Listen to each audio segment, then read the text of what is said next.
Right, divorce and remarriage, and I'd like to know if you could please explain it. We ought to be able to get through by 8:30. Now, I'll try to be as brief about this thing as I possibly can. And the way to be brief about it is, first of all, understand what a marriage is in God's sight. Now, an ideal marriage has more factors to it than one factor. For example, an ideal marriage, first of all, is recognized by the state. Romans 13, 1-4. Our second ideal marriage is a saved person married to a saved person.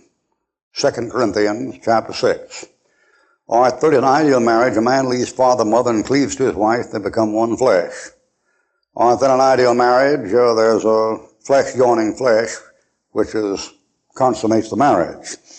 So we talk about a marriage, there's such thing as a marriage supper of the Lamb, and Jesus is invited to a marriage in Cana of Galilee, but none of those things deal with the essence of a marriage.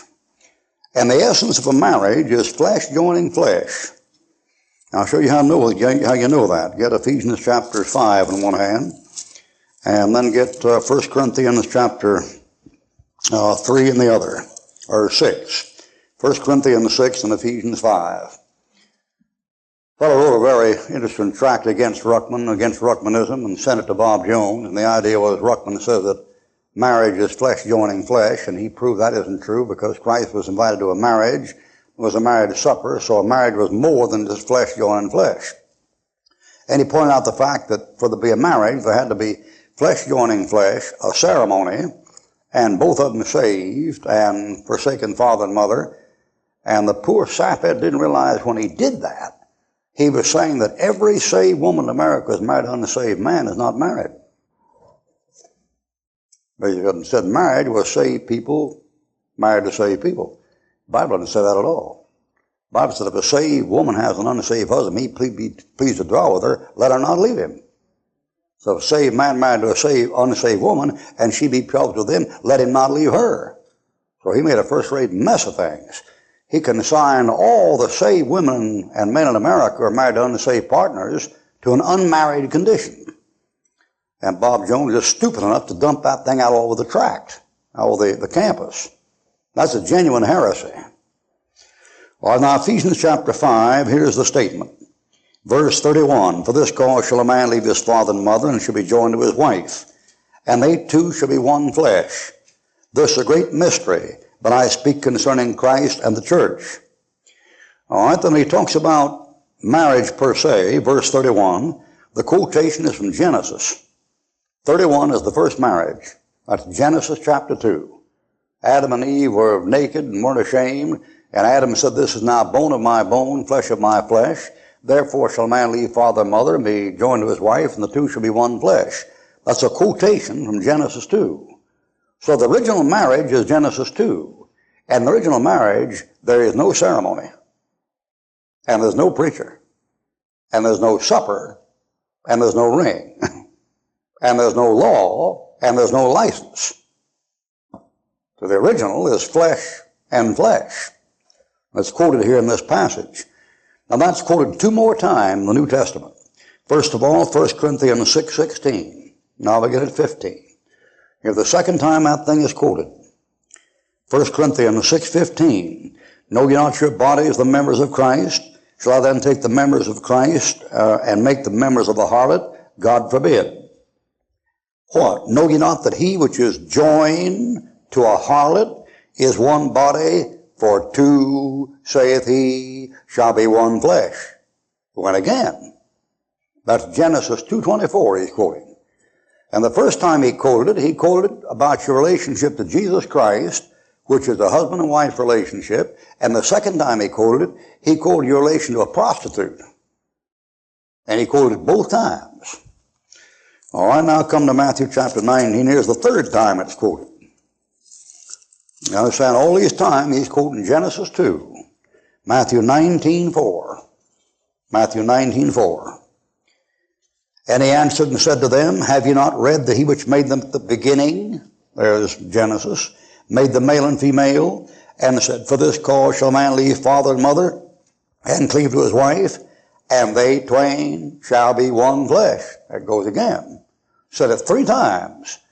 And every time it's been quoted so far, There has been no ring and no ceremony and no preacher, no license. Not one single time. Now, we have a marriage ceremony. In the marriage ceremony, when we get through, we raise our hand, we say, what God hath joined together, let not man put asunder. But let's just face it. Suppose they're both unsaved. Did God join them? Suppose they're saved and unsaved. Did God join them? Doesn't the Bible tell you saved people not to be unequally yoked together with unbelievers? What are you doing saying God joined them? What God hath joined together? God didn't join them together. He told them not to get yoked up. And we say what God hath joined together, when do they get joined? At the marriage altar? Is that when they get joined? Not one time yet. All right, Matthew 19:5, the twain shall be one flesh. Wherefore they are no more twain, but one flesh. What therefore God hath joined together, let not man put asunder. How could man put them asunder anyway? People say divorce. That wouldn't put them asunder.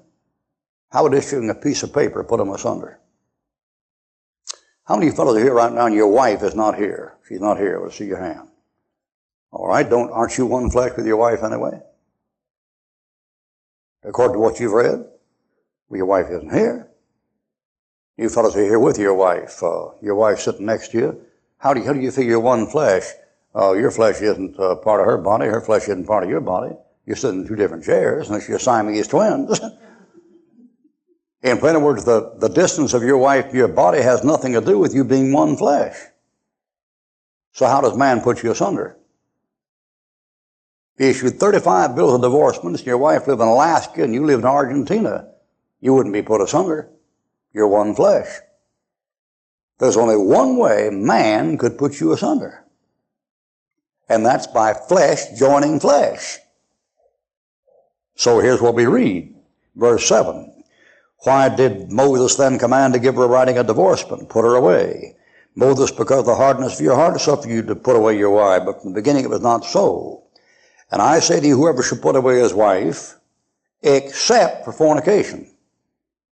Why for fornication? Because fornication is flesh joining flesh.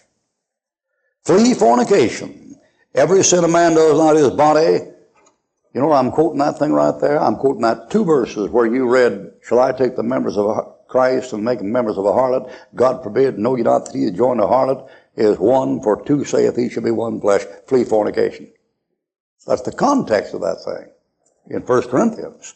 So he's plainly telling you that fornication is grounds of divorce, because in fornication they're divorced.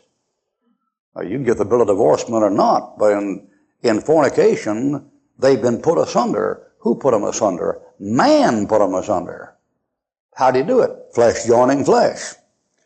Verse 9, committeth adultery, and whoever puts her which is put away, marry her put away, commit adultery. His disciples say to him, if the case of the man be so with his wife, it is not good to marry. They're a carnal bunch, aren't they? They say, if you can't dump your wife unless she steps out on you, you better remain single. This Bible's a practical book. But he said, all men cannot receive this saying. Not all men can stay single. Paul says the same thing. I would that all men were as myself, but every man hath his proper gift. For there are some eunuchs. That's flesh. They ain't no ceremony. That's a fellow who can't have children. There are some eunuchs which are born in their mother's womb, impotent, sterile. There are some eunuchs which are made eunuchs of men, castrated. And there be some that have made themselves eunuchs for the kingdom of heaven's sake. Like Paul, he that is able to receive it, let him receive it. Now that thing you just read right there was flesh from start to finish. So what you got is this, a marriage in God's sight, per se. When I say that per se, that means the essence of a marriage is flesh joining flesh. And the essence of a divorce is flesh leaving flesh.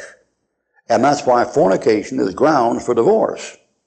Because where these two are one body and a third party steps in and she steps out in the husband, her body is joined over here. The man steps out in his wife, the body is joined over here. They're one flesh. He's busted it. You say, well, what if they go back and forth? You get these stupid questions, you know. Well, then, if it's a woman, she's a polygamist. And if it's a man, it's a polygamist. You got more than one wife, more than one husband. That's why he said, let the bishop be the husband of one wife. He's only to have one. not two of them, or three of them, or four of them. You say, what about now cases come up? Your husband steps out on you, then comes back. Should you take him back? Your wife steps out on you and comes back. Should you take her back? Since the marriage is busted.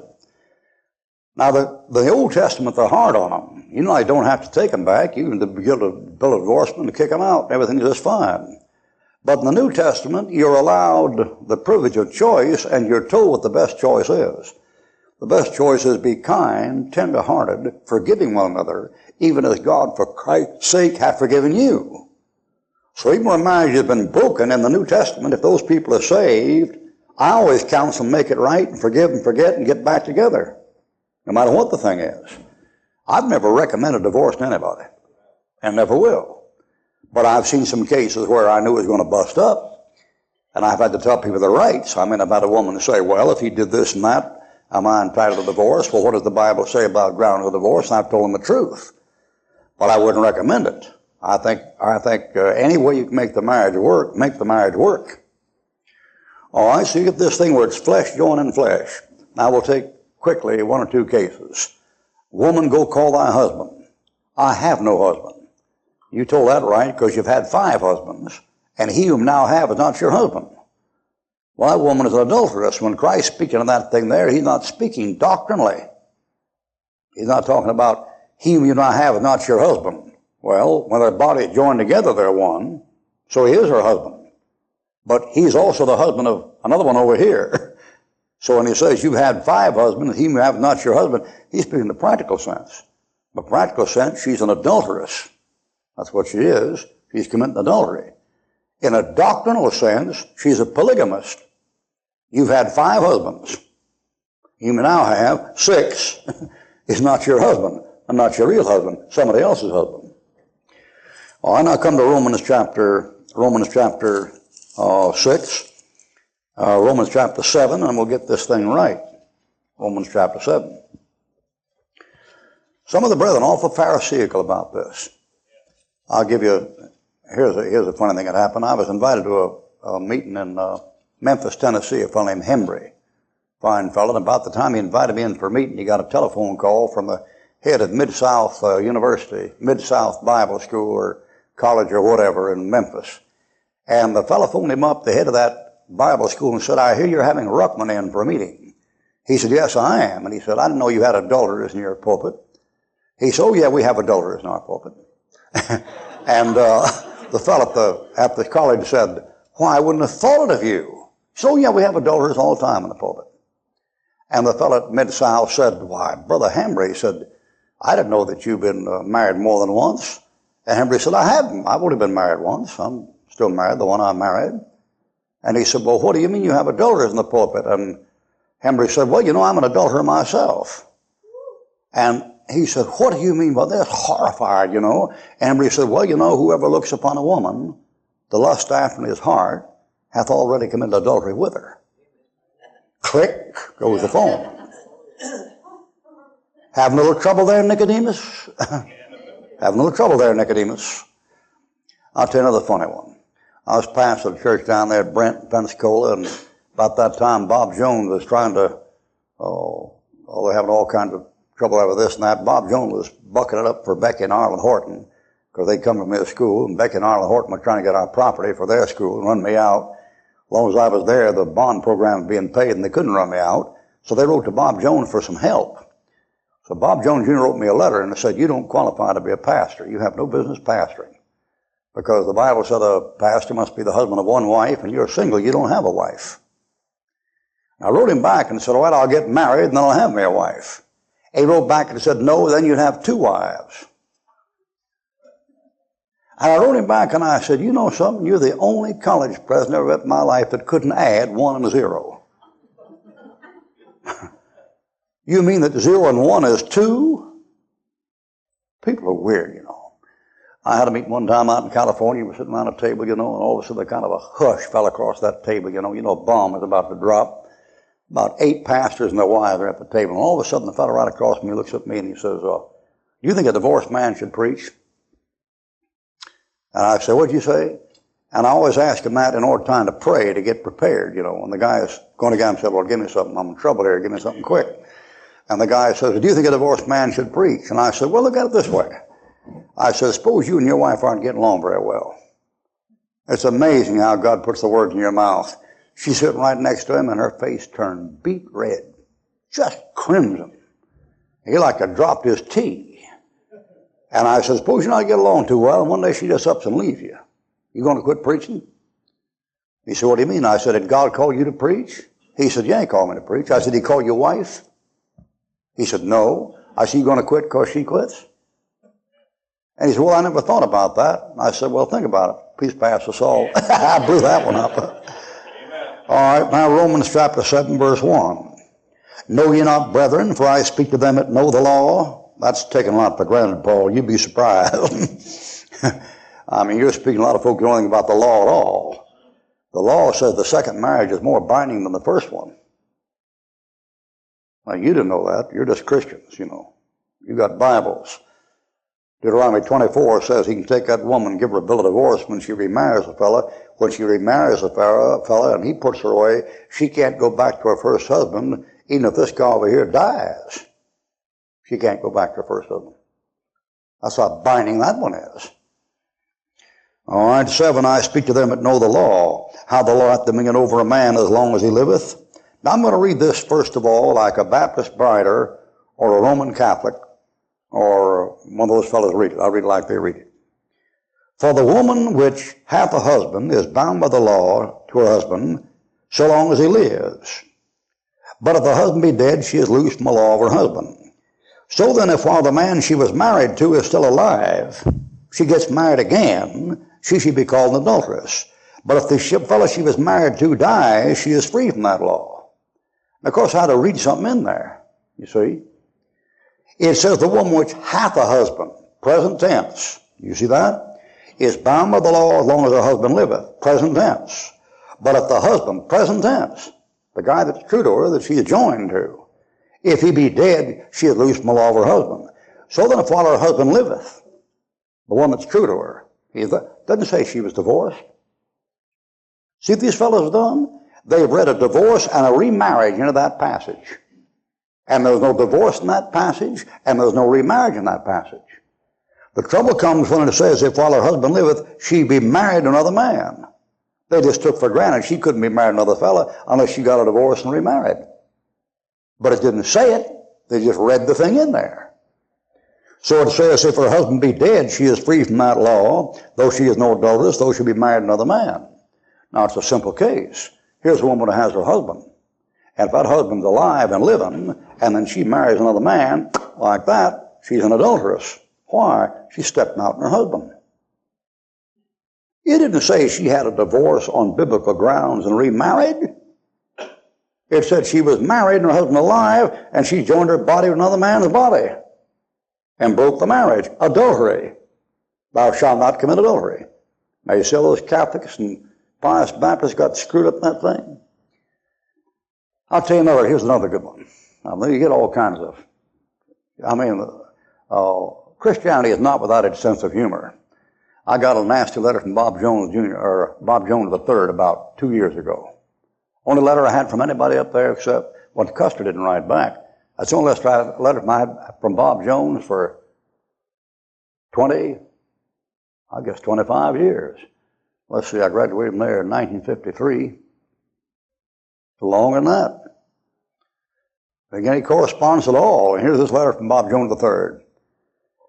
Oh, dear Dr. Ruckman, you ought to be ashamed of yourself, be such a coward as to slander my grandfather, Bob Jones Sr., whose blessed memory you should reverence and not slander him and attack him by saying things that are outrageous lies, by telling people that he had more than one wife. And, that kind of thing. He said he divorced and had more than one wife. And I wrote third back a letter and I said, I sympathize with you up there in the effeminate situation you're in, which had some overtones to it. And I said, you people get talking like women, pretty soon you act like women, pretty soon you pick up gossip and slander like women. I said, I never said your father had two wives at all. I said, your father was married twice. Or grandfather had 2 wives. I said, your grandfather was married twice. And if you want to know where it is, it's in page such and such number of a book, and sent in the book. Shut his mouth. He didn't write back. But you know what happened there? What happened there? I was talking to the Tennessee Temple graduate one time, and he said, well, I believe a husband of one wife means that he can only be married once. I said, you don't believe that? He said, sure, I believe that. I said, you're lying. He said, you call me a liar? I said, I'm calling you a liar. I'm going to prove it in just 2 minutes. You just stay with it. And I said, you really believe that thing that says a husband of one wife means only married once? Do you believe that or don't you? Yes, I do. I said, you are lying like a dog. And I said, before I finally fix you, I'm going to ask you one more time, give you time to back out. Do you really believe that the husband of one wife means only married once? He said, I do. I said, DeWitt Talmage was married 3 times, and Adoniram Judson was married twice, and so was Bob Jones Sr. Are you telling me they don't qualify for the ministry? And he said, yeah, but their first spouse was dead. I said, too late to back out now, sonny. You didn't say that. You said only married once. Bob Jones Sr. was married twice. What are you going to do about that? Fellow lied. He lied. They don't believe that. So when I teach you this, in Paul's exhortation to Timothy, he wasn't saying the bishop must have only had one marriage ceremony. If he said that, then the bishop could shack up with many people as he wanted to, as long as he didn't get rid of his ring. Some of the Pharisees have a time of it. Why, you know, if this Bible thing here is right, you know what it means? It means there are people in this room been married 10, 15 times. And some of you might have been married 20, 25 times and only have one license and one ring. That's why they put so much emphasis on that ring and that ceremony. See, it's Phariseeism. I'll tell you one better now. Are you true to your wife? Real quiet in here, brother. Are you true to your husband? That's the deal. That's the deal. I'll give you one more. Jackwood had a friend, I forget his name, funny name. Jackwood's an old Texan from Houston, just rough as a cod. I mean, alongside him, I'm a gentleman, honest to God. He'll punch out some of his members. He'd been in the back row and just knocked him right over the thing with his fist, carries a magnum pistol in his boot. I mean, he's a rough fella. And he got a friend of his, I forget his name, I'll call him George. That isn't his name, but something like that. And Jackwood was trying to get ordained. Nobody had ordained him. And he finally ordained himself. But he's going to be ordained. He went around to some of the brethren and tried to get him ordained and said, no, sir. You were married before, now you remarried, and you don't qualify. They wouldn't ordain him. And he said one of those fellows, who if I were to give his name, you'd know right away who it was. I mean, you'd know him in a minute. He said, well, so-and-so, he said, how about George here? Would you ordain him? And he said, well, what's his situation? He said, well, George, he came up and got in trouble when he was about 17 or 18, run on the married woman, like he got killed. And then he got out and he shacked up about 4 or 5 married women and finally wound up pimping for a prostitute down here in the back end of Houston. And he finally wound up living about 3 years with a Negro whore down there. And then he got loose and messed up a couple of single girls and a couple of married women, but he never got married. Now, if he got saved and called to preach, would you ordain him? And the guy said, yes. Oh, man, oh, man, oh, man. See? You know what that shows? That shows somebody's a Pharisee. Somebody's a Pharisee. Now, that's about as good explanation I can give in 25 minutes, so we'll have to let it go for that. Something else. Nothing like a Bible to clear up a college education.